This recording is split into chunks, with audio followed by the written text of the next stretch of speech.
You know, people ask me all the time why so many smart, hardworking people struggle with money. Well, it's not because they're lazy. It's not because they're dumb. It's not because they don't work hard enough. It's because no one ever taught them how money actually works. And sadly, there's no shortage of advisors who want to give advice who still don't know anything about money. You may have heard the saying, don't take advice from a man with no shirt offering to give you his shirt. So let me ask you something. Where did you learn about money? For most people, the answer is their parents. That could be good or bad, right? My parents couldn't teach me much, if anything, about money. They never had any. And it's not that they didn't try or want to, they just didn't know how to get it and how to keep it. I remember there were several times when we were on welfare. The reason why I knew that is because the food was just a little bit different. But here's the truth. My dad was a hard worker, but he just never learned about money. He never learned about saving it. He never learned about how to keep it and invest it. By the time I was 14, I knew that if I wanted anything beyond food and basic shelter, I had to figure out how to get it myself. So I got a job, construction cleanup, landscaping, framing houses, a little bit of retail. I remember about that time, 14, 15 years old, I wanted a pair of snow skis and they would cost $210. Of course, that's the skis, binding, poles, boots, everything. I was making $250 an hour.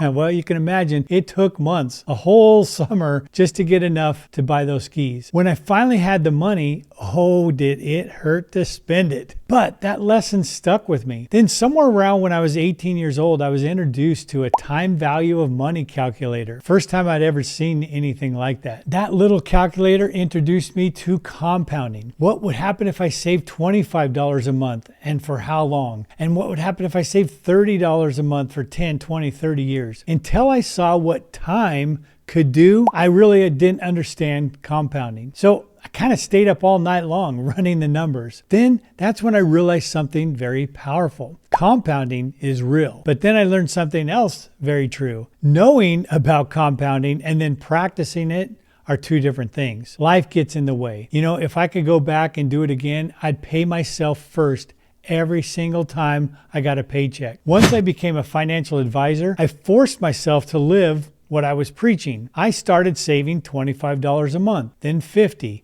then $200, then $1,000, and eventually I was saving percentages of my income. That's when things changed. So today, compounding alone isn't enough. You also need leverage, tax efficiency, and cash flow. And that's where our strategies have come in. That's why we've built the Ysureance and the tokenization. This is where you can really build your wealth. This is how the banks and institutions build their wealth. Now, if you want to see how this could work in your situation, avoid the pitfalls and the mistakes that I've made and many others have made, let's do it. Let's have a chat. Grab some time on my calendar link below. We'll have a strategy session. We'll talk about the what ifs, and I'll show you a calculator that just might blow your mind. Until next time, take care.